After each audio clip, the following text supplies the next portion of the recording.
السلام عليكم ورحمة الله.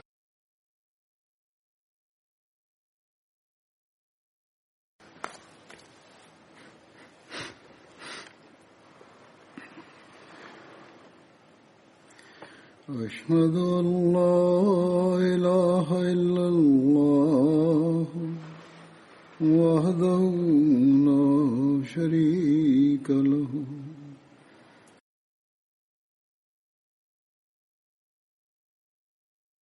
ورسوله أما بعد فأعوذ بالله من الشيطان الرجيم بسم الله الرحمن الرحيم الحمد لله رب العالمين الرحمن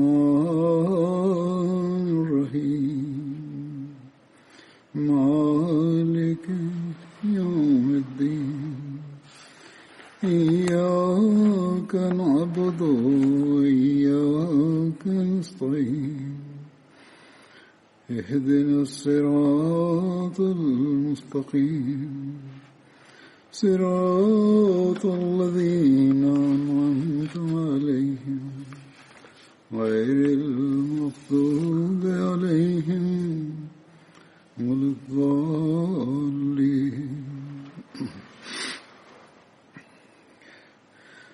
حضرت بلال Hazrat Amirul Mu'minin ayyadahullahu ta'ala binasrihil aziz anasema, nilikuwa namzungumzia Hazrat Bilal radhiyallahu anhu. Abdullah bin Buraida radhiyallahu anhu anasimulia kutoka kwa baba yake ya kwamba asubuhi moja Mtume sallallahu alaihi wasallam alimuita Hazrat Bilal na akamuuliza, ewe Bilal, kuna nini unakuwa mbele yangu huko peponi? Jana jioni nilipoingia peponi nikasikia sauti ya miguu yako. Hazrat Bilal akasema, kila ninapotoa azana huwa na swali rakaa 2 za nafali, na uzu wangu unapovunjika huwa natawaza na ninafikiri kwamba kusali rakaa 2 kumekuwa wajibu juu yangu kutoka kwa Allah. Hapo Mtume sallallahu alaihi wasallam akasema, basi hii ndiyo sababu yake. Katika riwaya nyingine imeelezwa hivi, hata Abu Hurairah radhiyallahu anhu anasimulia ya kwamba Mtume sallallahu alaihi wasallam wakati wa sala ya alfajiri alimwambia Hazrat Bilal akisema kwamba, Bilal, niambie kuhusu kitendo chenye matumaini zaidi ulichokifanya katika Islam, kwani huko peponi nimesikia sauti ya miguu yako. Hazrat Bilal akasema, sio ni kitendo chochote chenye kunipatia matumaini zaidi isipokuwa wakati wowote ninapotawaza, iwe mchana au usiku, basi pamoja na kutawaza nimejitahidi kusali sala ya nafali.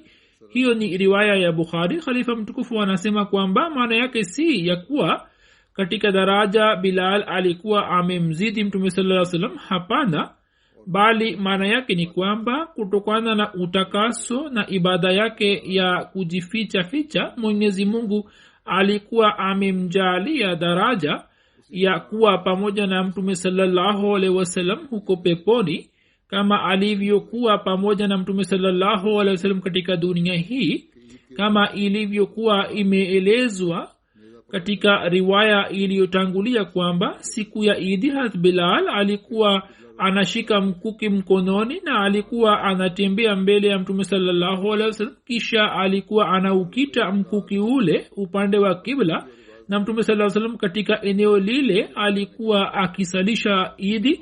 Hivyo heshima yake hiyo, kutokana na utakaso na ibada yake, Mwenyezi Mungu akabakisha huko peponi, na Mtume sallallahu alaihi wasallam akamwona Bilal katika ruya yake kwamba yupo pamoja naye.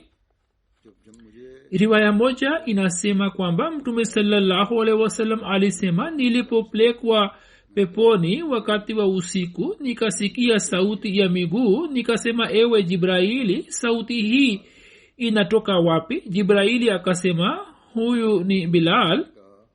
Hat Abubakar radhiyallahu anhu akasema lau kama ningezaliwa kutoka tumbo la mama yake Bilal, laiti baba yake Bilal angekuwa baba yangu na ningekuwa kama Bilal. Ni daraja kubwa iliyoje ya Bilal ambaye muda fulani alikuwa akizarauliwa na kubururwa. Sasa hat Abubakar anatamani kwamba laiti ningekuwa Bilal. Hat Mirza Bashir Ahmad Saheb radhiyallahu anhu akieleza habari ya masahaba wa awali anasema Bilal bin Rabah ambaye alikuwa mtumwa mhabeshi wa Umayya bin Khalf, baada ya hijra ya Madina alikuwa amekabidhiwa jukumu la kutoa azana, lakini baada ya kifo cha Mtume sallallahu alaihi wasallam alikuwa ameacha kutoa azana.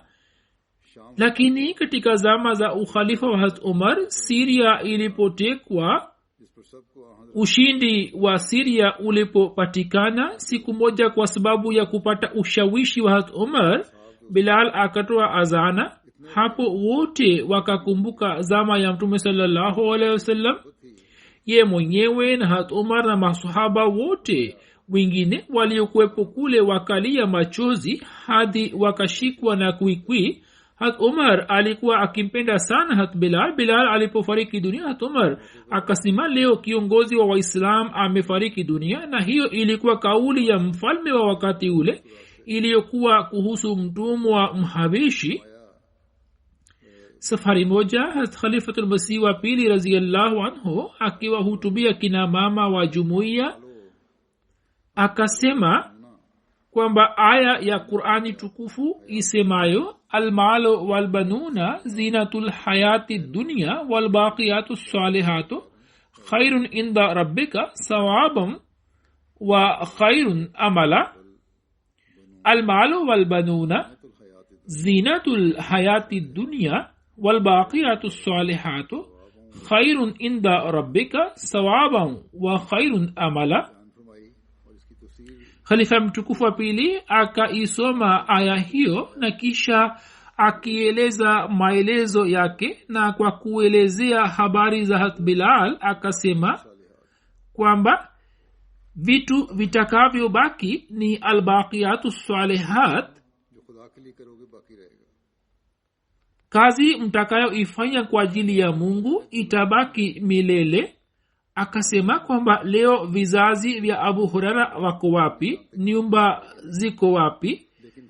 Mali yake haipo, vizazi hawapo, hatuwajui kwamba wako wapi. Lakini sisi tusioona vizazi vyake wala hatukuona nyumba wala mali, na kila tunapotaja jina lake tunasema hat Abu Huraira radhiyallahu anhu anasema siku chache zimepita, Mwarabu mmoja alinijia akasema kwamba mimi ni kutoka kizazi cha Bilal.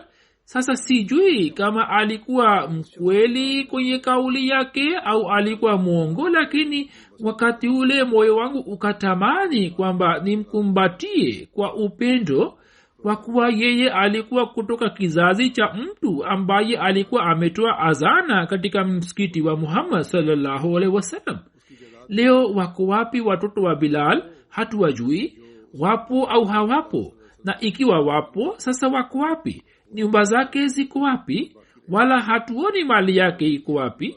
Lakini ile azana aliyokuwa ameitoa katika msikiti wa Muhammad sallallahu alaihi wasallam ipo hadi leo na itabaki milele, na haya ndiyo mema yatakayobaki milele. Hazrat Bilal alisimulia hadithi 44 na katika vitabu vya sita zipo riwaya 4 zilizosimuliwa na Bilal. Riwaya moja inasema kwamba Mtume sallallahu alaihi wasallam alisema pepo inatamani kukutana na watu watatu ambao ni Ali, Ammar na Bilal. Safari moja Hazrat Umar radhiyallahu anhu alikuwa akieleza sifa za Hazrat Abu Bakar radhiyallahu anhu,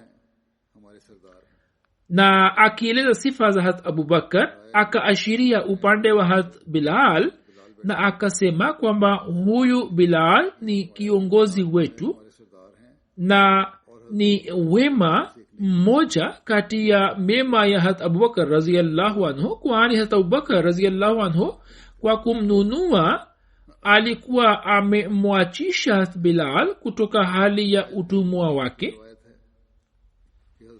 Imesimuliwa na Aiz bin Amr ya kwamba Hazrat Salman, Hazrat Suhaib, Hazrat Bilal walikuwa wakikaa katika hafla fulani, ilhali Abu Sufyan akawajia. Hapo wao wakasema, wallahi panga za Mungu haikukata shingo ya adui wa Mungu. Msimuliaji anasema hata Abubakar akawaambia, je, mnasema haya kuhusu mtu aliyemheshimiwa wa Quraish ambaye ni kiongozi wao? Hata Abubakar alipowasikia wakisema maneno hayo kwamba hatukulipiza kisasi ipasavyo kutoka kwake, yeye hakuipenda kauli yao. Hapo akasema kwamba mnasema hayo kuhusu mtu aliye mkuu wa Quraishi. Kisha akamjia Mtume sallallahu alaihi wasallam na akamweleza habari hiyo. Mtume sallallahu alaihi wasallam akasema, ewe Abubakar, labda wewe umewakasirisha.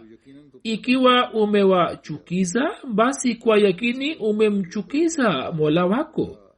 Hata Abubakar akawarejea na akasema, yeni ndugu zangu wapendwa, nimewakasirisheni. Hata Abubakar radhiyallahu anhu alikuwa amemwendea Mtume sallallahu alaihi wasallam na habari hiyo, akifikiri kwamba labda Mtume sallallahu alaihi wasallam atawazuia kwamba wasiseme maneno hayo, lakini kinyume chake Mtume sallallahu alaihi wasallam akasema, ewe Abubakar, wewe umewakasirisha. Sasa ebu tumuone hata Abubakar na daraja yake ya juu. Mara moja akawarejea wanyonge hawa na akawaambia akisema, ndugu zanguni wapendwa, mimi nimewakasirisheni. Wakasema, hapana hapana, ewe ndugu, Mungu akughufirie, hakuna jambo la namna hii na wewe hujatukasirisha. Hat Abu Musa anasimulia kwamba mimi nilikuwa pamoja na Mtume sallallahu alaihi wasallam, ilhali Mtume sallallahu alaihi wasallam alikuwa katika Jarana ambalo ni eneo lililopo baina ya Makka na Madina. Hata Bilal alikuwa pamoja naye. Bedui mmoja alimjia Mtume sallallahu alaihi wasallam akasema, Muhammad, je, hutanitimizia ahadi uliyonifanyia? Mtume sallallahu alaihi wasallam akasema, uwe na bishara, ufurahie na bishara. Bedui akasema, hiyo umeshasema na umeshaniambia kwa mara kadhaa. Mtume sallallahu alaihi wasallam akawaelekea hat Abu Musa na hat Bilal na akawaambia kwamba mtu huyo amekataa kupokea bishara. Mimi nilikuwa nimempatia habari njema, lakini yeye amekataa kuipokea. Basi nyinyi muipokee habari hiyo njema. Wote wakasema, ewe mtume wa Allah, tumeikubali. Kisha Mtume sallallahu alaihi wasallam akaagiza bakuli iliyokuwa na maji ndani yake na akaosha mikono yake na uso wake. Kisha akasukutua. Kisha akasema, nyinyi munywe kutoka haya na mupake juu ya nyuso na vifua vyenu na mufurahie. Hivyo wote wakachukua bakuli ile na wakafanya kama walivyokuwa wameamrishwa na Mtume sallallahu alaihi wasallam. Hapo Umm Salama aliyekuwa amesimama nyuma ya pazia akawaita akisema kwamba chochote mlicho nacho katika chombo chenu mubakishe kidogo kwa ajili ya mama yenu, yani kwa ajili ya Umm Salama radhiyallahu anha. Hapo wakabakisha kiasi kwa ajili yake. hat ali bin abu talib anasimulia kwamba mtume saa salam alisema kila nabii alijaaliwa na allah viongozi 7 nami nimejaaliwa viongozi 14. tukasema hawa ni watu gani? hat ali akasema mimi na wanangu 2 na Jafar radhiyallahu anhu na Hamza na Abu Bakar na Umar na Musa bin Umair na Bilal na Salman na Miqdad na Abu Zar na Ammar na Abdullah bin Masud. Imesimuliwa na Hazrat bin Arkam radhiyallahu anhu ya kwamba Mtume sallallahu alaihi wasallam alisema Bilal ni mtu mzuri sana ambaye ni kiongozi wa waazini wote na waazini ndio watakaomfuata na siku ya kiyama waazini ndio watakaokuwa na shingo ndefu kuliko wengine. Hazrat bin Arkam anasimulia kwamba Mtume sallallahu alaihi wasallam alisema Bilal ni mtu mzuri aliyoje kwamba ni kiongozi wa mashahidi na waazini na siku ya kiyama Bilal atakuwa na shingo ndefu kuliko wengine, yani atapata daraja kubwa ya heshima. Imeandikwa katika riwaya moja ya kwamba Mtume sallallahu alaihi wasallam alisema Bilal atapewa ngamia mmoja kutoka ngamia wa peponi naye atampanda. Mke wa Bilal anasimulia kwamba Mtume sallallahu alaihi wasallam alinijia na akanisalimia na akasema je, Bilal yupo? Nikasema hapana, hayupo nyumbani. Mtume sallallahu alaihi wasallam akasema inaonekana kwamba wewe umemkasirikia Bilal. Nikasema yeye ananipenda na kila anaponisimulia anasema Mtume sallallahu alaihi wasallam amesema hivi, Mtume sallallahu alaihi wasallam amesema hivi.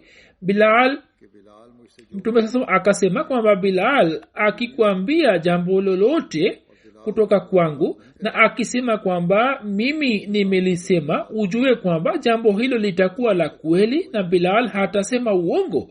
Basi usimkasirikie Bilal, waila matendo yako hayatapokelewa.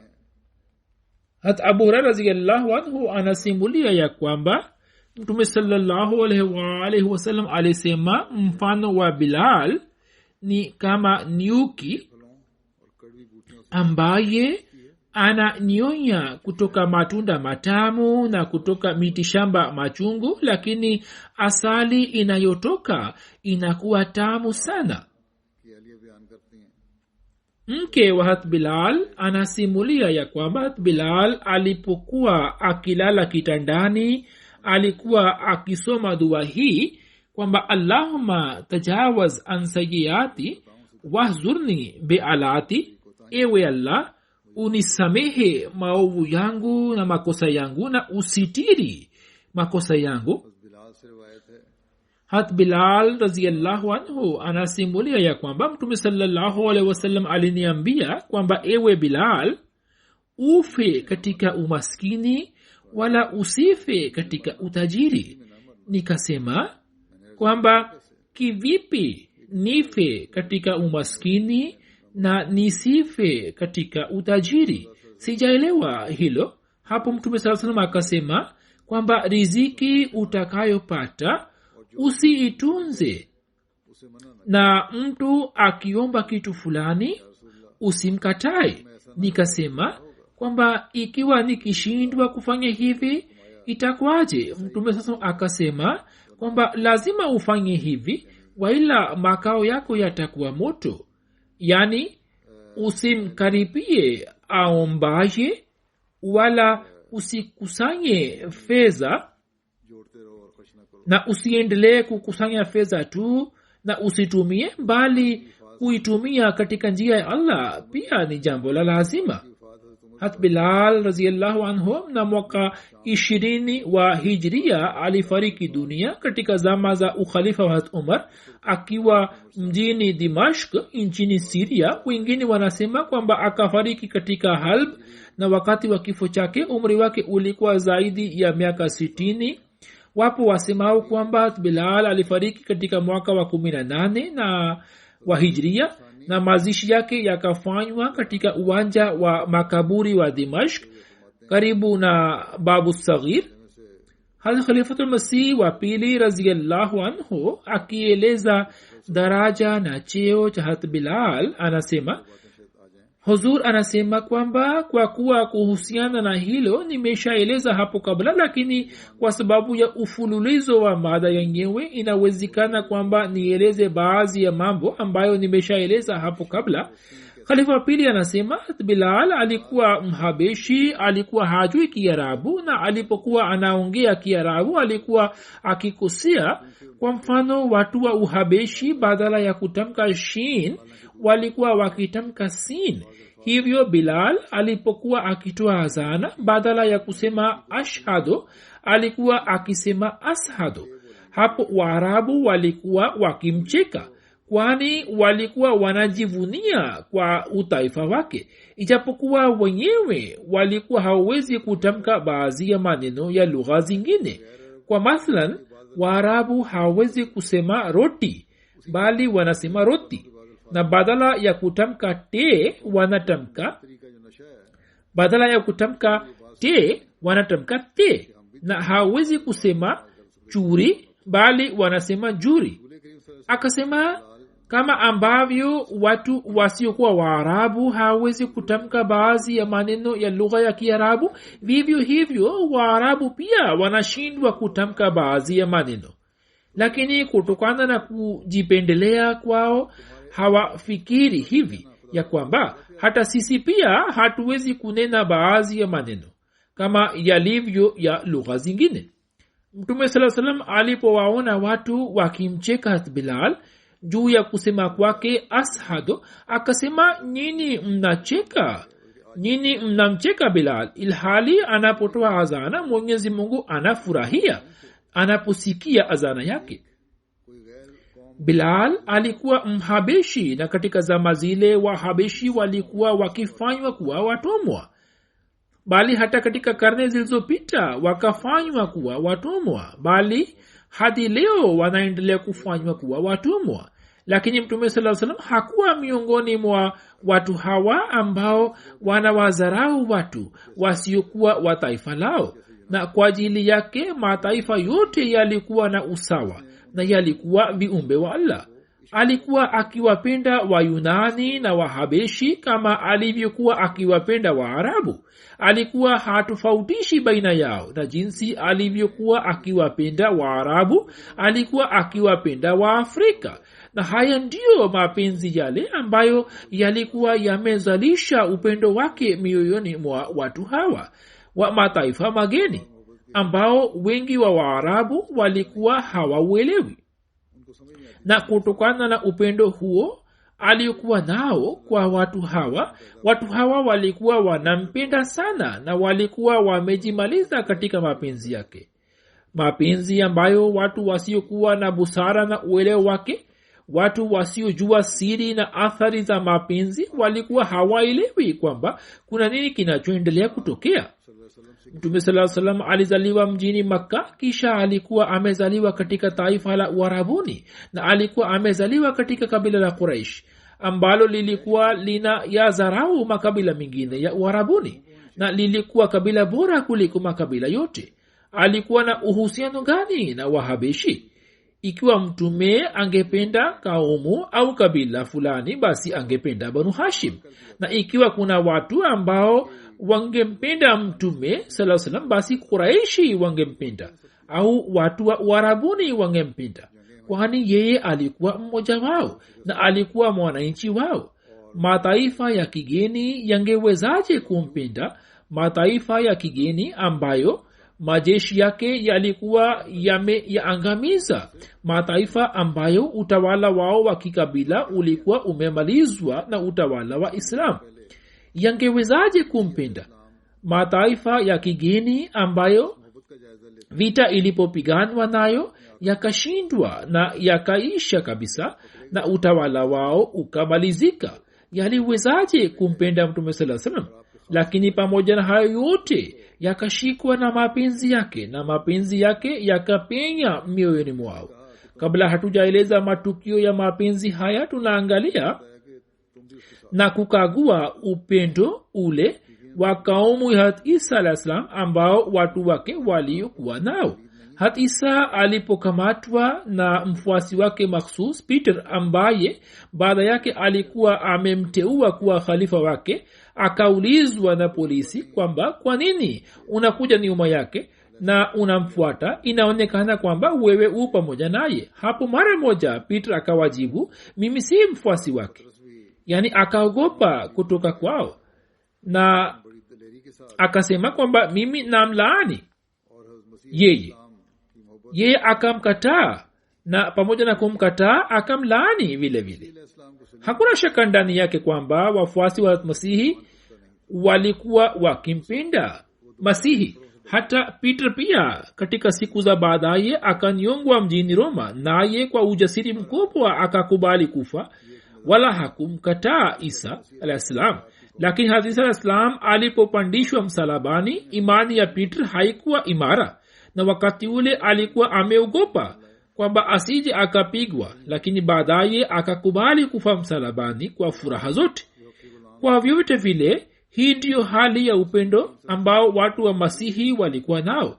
Sasa kinyume chake, tuwaangalia watumwa waliomwamini Mtume sallallahu alaihi wasallam kisha wakajimaliza katika mapenzi yake. Bilal aliyekuwa mtumwa Mhabeshi tu, na jinsi Mtume sallallahu alaihi wasallam alivyokuwa akimpenda, tuangalia kwamba mapenzi haya yalileta athari gani kwa Bilal. Wapo baadhi ambao kizahiri tu wanakuwa na mapenzi mazito kwa mpendwa wao, lakini kwa hakika mapenzi yao yanaishia katika mduara mmoja tu. Yatupasa kuangalia kwamba jinsi Mtume sallallahu alaihi wasallam alivyompenda Bilal, ambaye kutokana na utumwa wake na kwa kuwa alikuwa Mhabeshi, sio Quraishi pekee bali hata Waarabu wote walikuwa wakimchukia. Katika hali hiyo, mapenzi ya Mtume sallallahu alaihi wasallam na jinsi alivyoonyesha upendo wake kwa Bilal, je, upendo huo ulikuwa umetokana na huruma ya kawaida tu, kwamba nimpende Bilal ili moyo wake usipate kuvunjika, au kwa kweli alikuwa akimpenda? Upendo huo ulikuwa wa kizahiri au ulikuwa na uhakika? Bilal ndiye anayeweza kuchambua swala hilo. Sisi hatuwezi, na ikiwa tunataka kuchambua, basi tunalazimika kwenda kwa Bilal, kwani yeye ndiye anayeweza kuchambua vizuri swala hilo.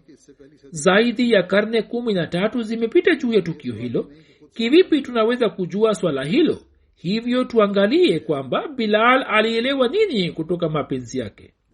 Hapa swali hili halipo kwamba mimi nimeelewa nini. Si swali kwamba watu waliopita kabla yetu wakaelewa nini, au watu waliokuwa kabla yao wakaelewa nini. Hapo swali hili halipo kwamba maswahaba wakaelewa nini, bali swali ni hili kwamba Bilal akaelewa nini. Na ili tuweze kujua kwamba Bilal akaelewa nini, tunatakiwa kuangalia jambo dogo tu ambalo Mtume sallallahu alaihi wasallam akasema kwa watu, na habari yake imeshapita hapo kabla. Mtume sallallahu alaihi wasallam alipowaambia watu akisema kwamba nini mnamcheka Bilal kwa sababu ya kusema kwake ashado, ilhali Mwenyezi Mungu anaposikia azana yake anafurahi huko mbinguni, na kusema kwake ashado kuna thamani zaidi mbele ya Allah kuliko ashhadu yenu. Maneno hayo yalitokana na huruma ya kawaida tu au yalikuwa yametokana na mapenzi ya kweli? Alipokuwa akisema kwamba Mwenyezi Mungu anapenda maneno yake ya ashhadu zaidi kuliko maneno yenu ya ashhadu, yatupasa kuangalia kwamba Bilal akaelewa nini kutoka maneno hayo. Alichokielewa Bilal ni kwamba ijapokuwa mimi ni mtu nisiye Mwarabu na natokana na kaumu inayozarauliwa na inafanywa kuwa mtumwa, lakini moyoni mwa Mtume sallallahu alaihi wasallam na mapenzi yangu. Bilal akaelewa kwamba Mtume sallallahu alaihi wasallam ananipenda sana. Ijapokuwa mimi ni mtu wa taifa geni, lakini Mtume sallallahu alaihi wasallam ananipenda mno. Tunaenda nyuma kidogo. Mtu huyo asemaye mamati lillahi rabbil alamin, kama Mwenyezi Mungu alivyosema kuhusu Mtume sallallahu alaihi wasallam ya kwamba kufa kwangu ni kwa ajili ya Mwenyezi Mungu ambaye ni Mola wa walimwengu. Anapofariki dunia na utawala mpya unaanza kutawala, watu wapya wanakuja na mabadiliko mapya yanatokea. Zama ikapita, utawala mpya ukaja, maswahaba wengine wakatoka nje ya Madina na Bilal alikuwa mmoja wao, ambaye baada ya kifo cha Mtume sallallahu alaihi wasallam akatoka na kwenda Syria na akaanza kuishi Dimashq.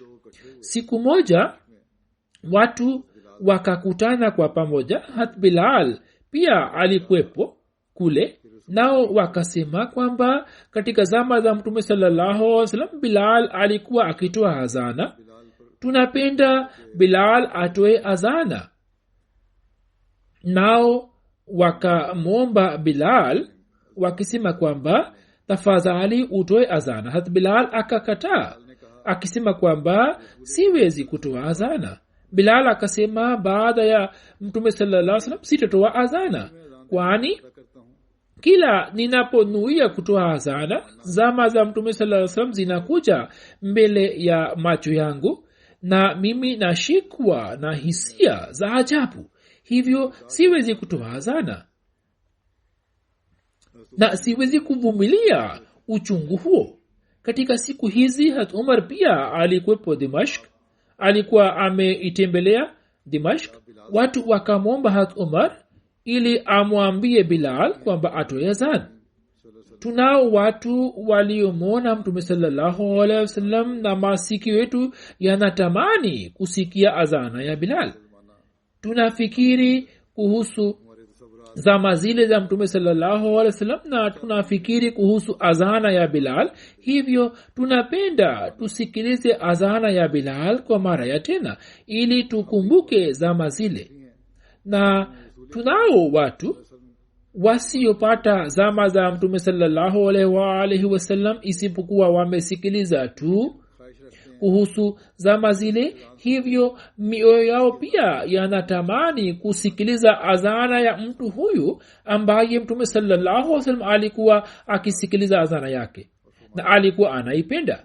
hat Umar akamuita Bilal na akasema kwamba watu wanapenda kusikiliza azana yako, hivyo utoe azana.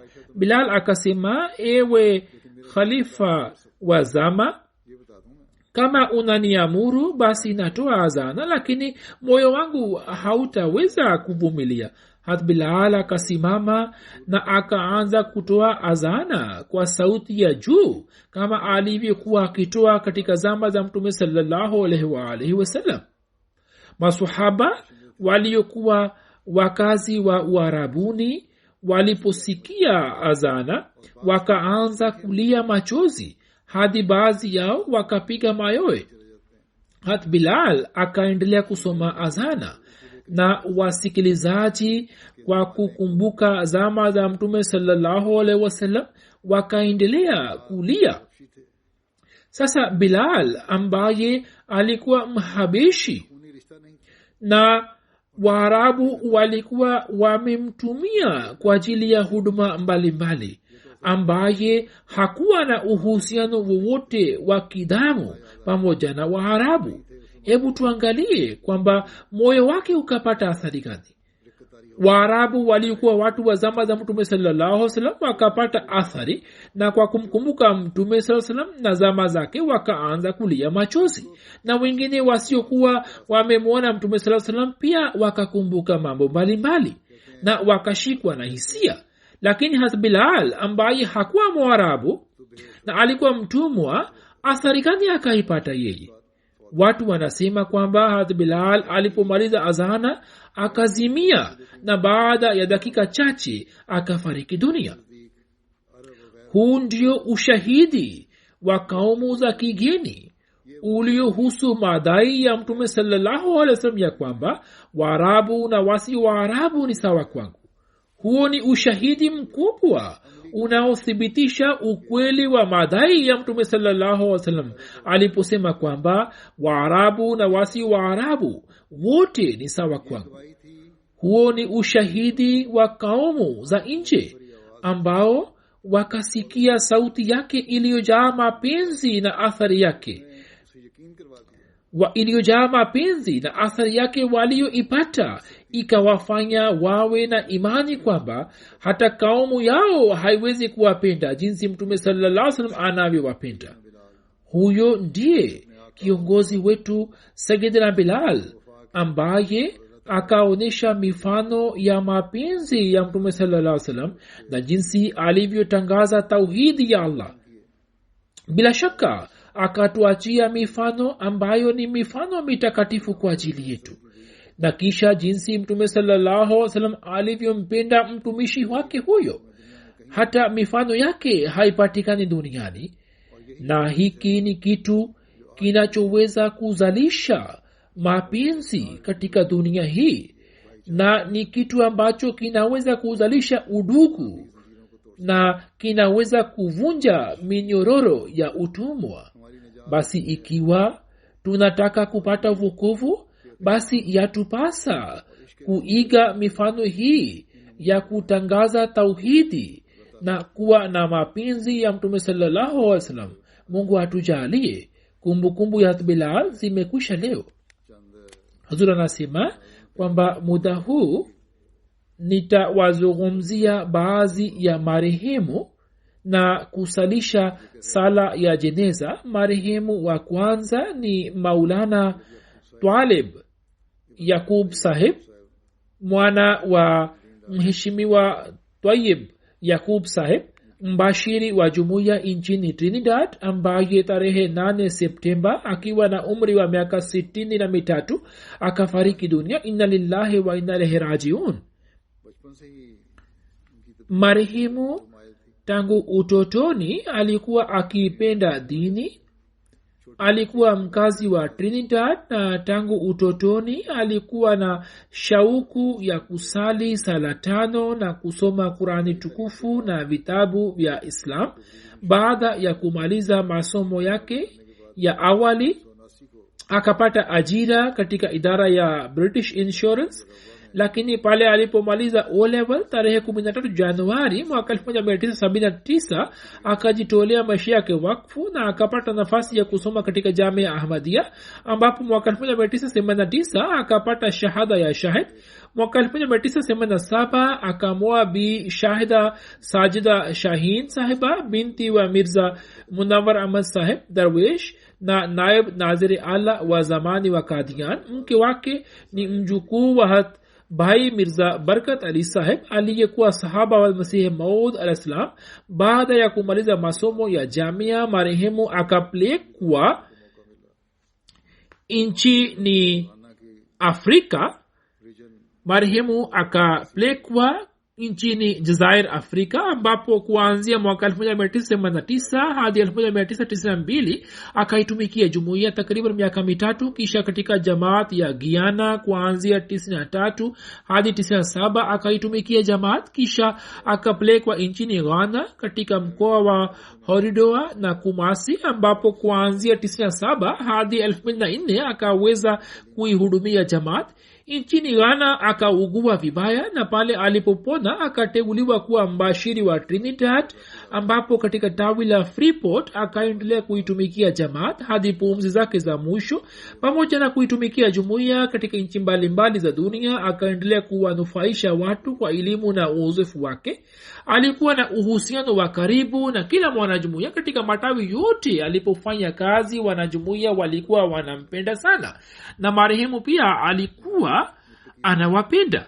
Alikuwa na shida ya figo tangu miaka kadhaa, na kwa ajili ya matibabu yake alikuwa analazimika kwenda hospitalini mara 3 kwa wiki, lakini hata hivyo hakuleta tofauti yote katika shughuli za jamaat. Marehemu alikuwa mnyenyekevu, mpole, mwenye kufanya subira, mtiifu, mwema, mwenye tabia nzuri, na alikuwa akikutana na watu wote kwa tabasamu. Pamoja na kusali sala 5 kwa wakati, kusali sala ya tahajjudi, kusoma Qurani tukufu, na kabla ya kulala kusali raka 8 za nafali ilikuwa kawaida yake. Alikuwa akizingatia sana nidhamu ya jamaat, na alikuwa akinasihi familia yake ili waendeleze mema haya. Alikuwa anapenda sana na wanafamilia wake. amewaacha nyuma mke na kijana mmoja Nasir Yakub na mabinti wawili Amina Yakub na Adila Yakub. Pia amewaacha ndugu wawili na dada watatu, wengine wanaishi kule na wengine wanaishi Australia. Yupo shimeji yake mmoja aitwaye Helen Yakubu. Yeye anasema, nilikuwa nimejiunga na jamaat miaka 30 iliyopita. Maulana alipofika Trinidad alikuwa ananifundisha mambo mbalimbali ya dini, na kwa sababu yake nilikuwa napata shauku zaidi ya kujifunza elimu ya dini. Alikuwa anafurahi sana, na ndiyo sababu kwamba mwana wangu Tayyib Yakub alitamani kuwa mbashiri, na sasa katika jamii ya Canada anasoma katika mwaka wa pili. Kisha yupo daktari mmoja mwanajumuiya. Yeye anasema kwamba marehemu alikuwa na hulka njema mno, na kila muuguzi aliyemtibu marehemu alikuwa amepata athari njema kutoka kwake. Alikuwa mgonjwa, lakini huko hospitalini alipokuwa akiona kwamba sehemu ya kukalia imekuwa ndogo, alikuwa akisimama mwenyewe na kumpatia mwingine sehemu ya kukaa. Alikuwa mfano wa kuigwa kwa madaktari na wagonjwa wenzake. Mbashiri mkuu wa Trinidad na Tobago anaandika ya kwamba marehemu kwa kweli alikuwa mbashiri mwema, aliye na sifa nyingi. Muda wote akawa mtiifu wa ukhalifa, na alikuwa akitii kwa viongozi wake, na alikuwa akitimiza wajibu wake kwa juhudi na kwa moyo wote. Marehemu alikuwa anampenda Mwenyezi Mungu na mtume wake sallallahu alaihi wasallam na Masihi Maud alayhi wasallam, na alikuwa anasoma Qurani tukufu na sala ya tahajjudi bila kukosa.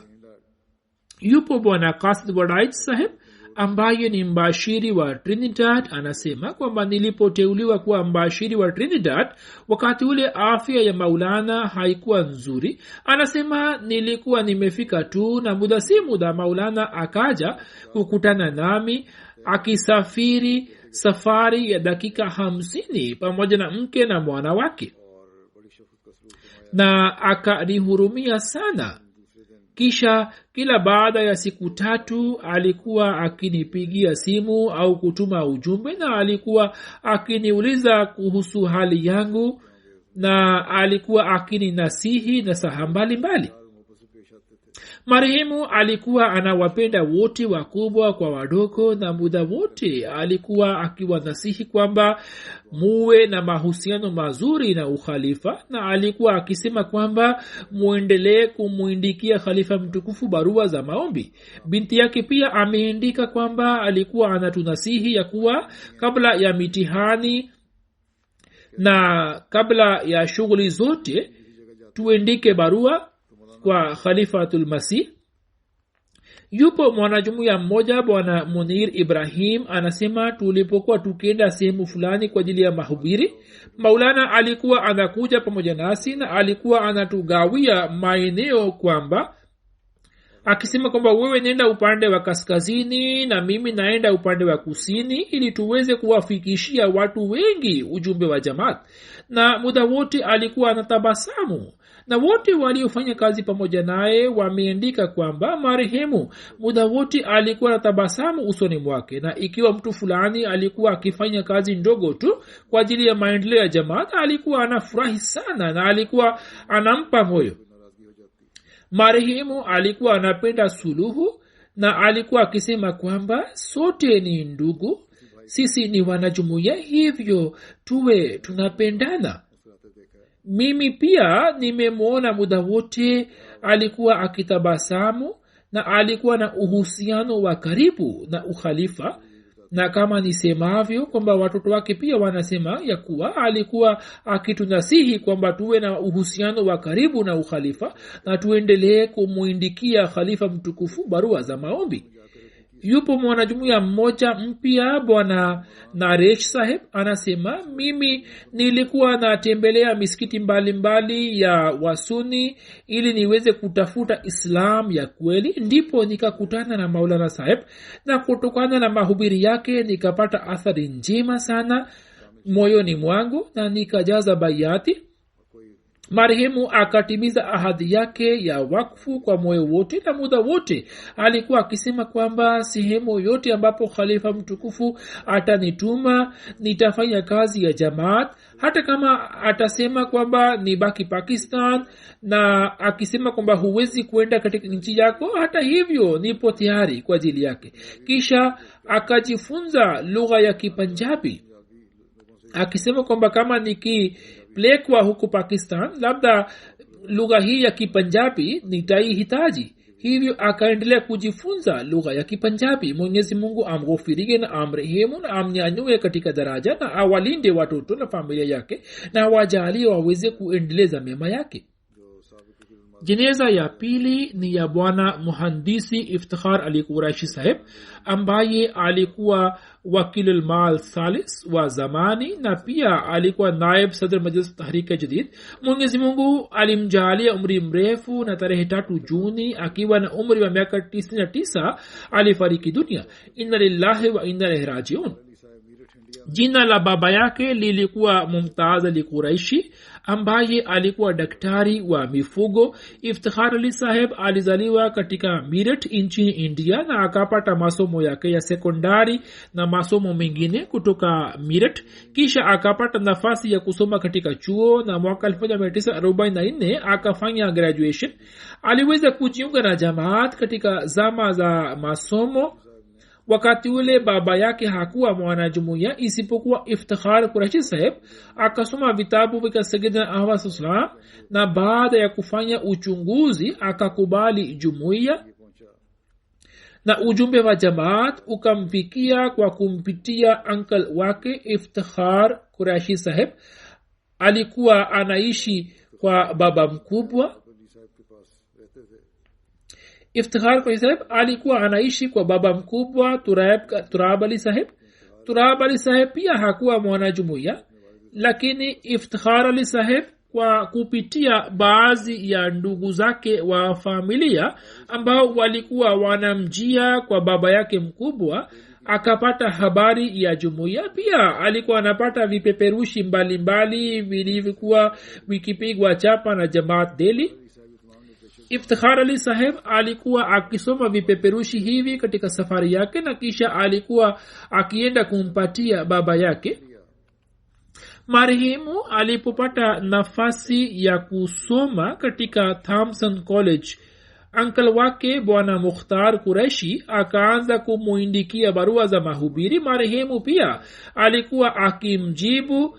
Katika zama hizi marehemu akaanza kusali sala ya tahajudi na akaanza kufanya maombi mengi, lakini moyoni alikuwa na wasiwasi mwingi. Safari moja akamueleza hata Khalifatul Masih wa pili kuhusu hali yake na akamuuliza baadhi ya maswali. Huzur akamwambia kwamba maswali yako ni mafupi lakini ni mazito, hivyo ni vigumu kuyajibu.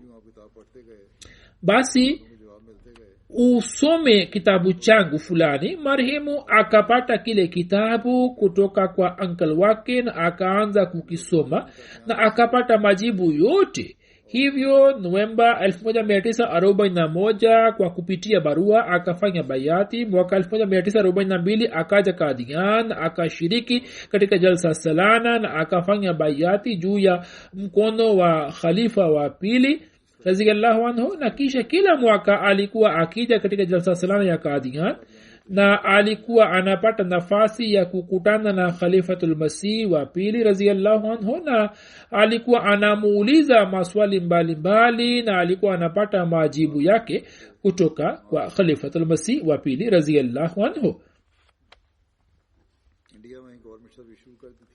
Nchini India alikuwa ameanza kufanya kazi serikalini. Baada ya uhuru wa Pakistan na India akahamia Pakistan na akaanza kufanya kazi katika idara ya maji na nishati. Katika zama hizi za kufanya kazi serikalini akaendelea kufanya kazi katika miji mbalimbali na akafanya kazi kwa uaminifu wote na akapata maendeleo hadi akawa muhandisi mkuu. Na katika kipindi fulani akaitumikia serikali ya nchi akiwa katibu wa serikali ya jimbo la Punjab, katibu wa nishati. Akaweza kuitumikia nchi yake akiwa na nyazifa mbalimbali. mwaka 1983 akastaafu kisha akajitolea maisha yake wakfu. Lakini kabla yake mwaka 1980 khalifa wa tatu baada ya kurudi kutoka ziara yake ya Uhispania alipoanzisha idara ya IEEE, huzur akamteua Iftikhar Saheb kama mwenyekiti wa kwanza wa idara hiyo. Wakati ule marehemu alikuwa mhandisi mkuu wa serikali. Kisha baada ya kustaafu akajitolea wakfu na mwaka 1983 akateuliwa kuwa wakilul mal salis. Kuanzia mwaka wa 80 mwanzoni alikuwa ameteuliwa kisha akaanza kuchaguliwa, na takriban kwa miaka 25 marehemu akaendelea kuitumikia jamaat kama mwenyekiti wa idara hiyo. Na khalifa mtukufu wa 4 katika zama ya khalifatul masih wa 4 rahimahullah taala, marehemu alipata nafasi ya kutumikia jamaat katika ujenzi mbalimbali. Alikuwa amesimamia ujenzi na miradi mbalimbali. Kisha akateuliwa kuwa mwenyekiti, na katika ujenzi wa Fazl Umar Hospital, Jamia Ahmadiyya na Khilafat Library pia akatoa mchango wake. Akaweza kuitumikia jamaat kama mkurugenzi wa Fazl Umar Foundation. 2007 nilimteua kuwa naib sadr majlis Tahrik-e-Jadid. Marehemu alikuwa anafanya kazi kwa juhudi kubwa. Akaona zama ya makhalifa wanne na muda wote alionyesha utii kamili na alikuwa mwenye kupenda sana ukhalifa. Marehemu alikuwa mfanyakazi mzuri na kwa miaka 37 akaweza kuitumikia jamaat kwa moyo wote. Mwenyezi Mungu alikuwa amemjalia wana wawili na mabinti watatu. Mtoto wake mmoja ni muhandisi na binti yake mmoja ni daktari. Mwenyezi Mungu amrehemu na amghofirie na wajalie watoto wake ili waweze kuendeleza mema yake. Jeneza ya 3 ni ya Bi Razia Sultana Sahiba ambaye alikuwa mke wa Maulvi Khurshid Hakim. Maulvi Hakim Khurshid Ahmad Sahib marehemu akiwa na umri wa miaka 81 akafariki dunia. Marehemu alikuwa binti wa Sheikh Allah Bakhsh Sahib ambaye alikuwa sahaba wa Masihi Maud Rasulullah. Alikuwa anaswali na kufunga saumu muda wote, maisha yote akaishi kwa unyenyekevu. Alikuwa mkarimu sana. Mume wake Hakim Maulvi Khurshid Ahmad Sahib akaendelea kuitumikia jamaat kama sadr amumi, na katika muda huo marehemu alikuwa anaandaa vikao mbalimbali katika nyumba yake na alikuwa anawatumikia wageni. Maulvi Sahib mwaka 1984 akapata bahati ya kufungwa katika njia ya Allah. Hata katika muda huo marehemu akaishi kwa subira na alikuwa anaandaa chakula kwa ajili ya watu wengi na alikuwa anapeleka huko jela. Marehemu aliwasaidia watoto wengi na akasimamia ndoa zao na alikuwa mwenye kuwapenda wanyonge. Marehemu alikuwa musia na ameacha nyuma binti moja. Mwenyezi Mungu amghofirie na amrehemu. Jeneza inayofuata ni ya Bwana Muhammad Tahir Ahmad Sahib ibn Muhammad Mansur Ahmad Sahib, naib nazir Baitul Mal Qadian, ambaye tarehe 28 Mei kutokana na ugonjwa wa ini akiwa na umri wa miaka 57 akafariki dunia katika hospitali ya Nur Qadian. Marehemu alikuwa mkazi wa Hyderabad. Baada ya kumaliza Jamia Ahmadiyya Qadian kuanzia Septemba 89 hadi Mei 2020 kwa miaka 31 akaendelea kuitumikia jamaat. akaweza kuitumikia jamaat katika idara ya mal, akaweza kuitumikia jumuiya kama inspector baitul mal, kisha naib nazir, nazim naib nazir mal wakfe jadid na nazim mal wakfe jadid na naib nazir baitul mal. Marehemu alikuwa mtu mzuri mwenye huruma, alikuwa mtumishi mzuri. Aliweza kuitembelea nchi ni India kwa ajili ya kutembelea matawi mbalimbali, na akaendelea kuwafahamisha watu kuhusu utoaji wa mchango, na kutokana na juhudi yake katika jamaati yake bajeti ya wakfe jadid ikapata kuongezeka. Marehemu alikuwa musi, ameacha nyuma wazazi na mke na watoto wawili. Marehemu alikuwa mkwe mkubwa wa Maulana Muhammad Karim Shah Saheb na alikuwa binamu ya Inam Ghauri Saheb Nazirullah Qadian. Ndugu yake mmoja ni mbashiri. Mwenyezi Mungu amghufirie na amrehemu na awalinde watoto wake. Jeneza inayofuata ni ya mpendwa Akil Ahmad ibn Mirza Khalil Ahmad Beg, mwalimu wa International Jamia Ghana. Akil Ahmad alikuwa ameenda Pakistan ambapo akapata maradhi ya ubongo.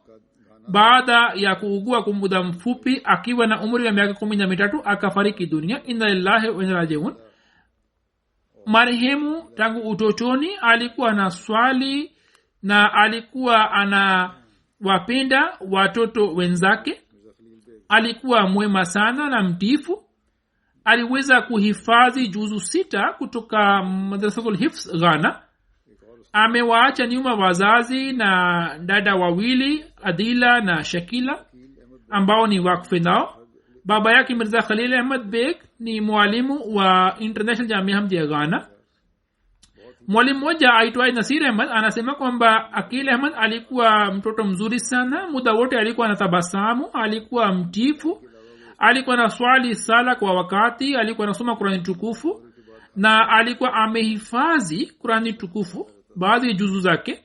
Na kila siku baada ya magharibi alikuwa anaenda misikitini, alikuwa anasoma masomo yake, na baada ya kumaliza mambo ya shule alikuwa anahifadhi sehemu fulani ya Qur'ani tukufu, kisha alikuwa analala.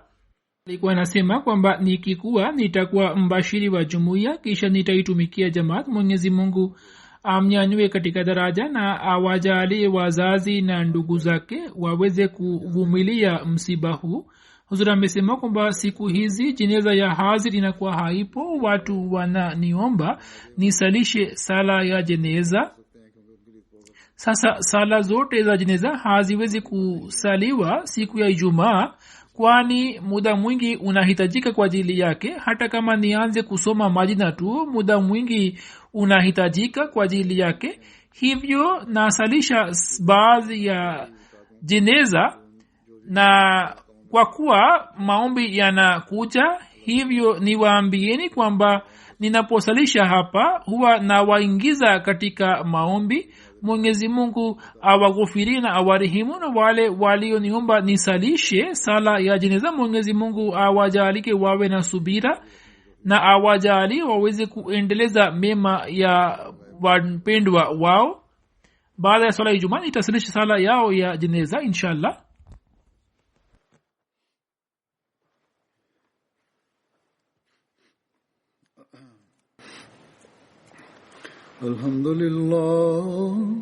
Alhamdulillah nahmaduhu wa nasta'inuhu wa nastaghfiruhu wa nu'minu bihi wa natawakkalu alayhi wa na'udhu billahi min shururi anfusina wa min sayyiati a'malina.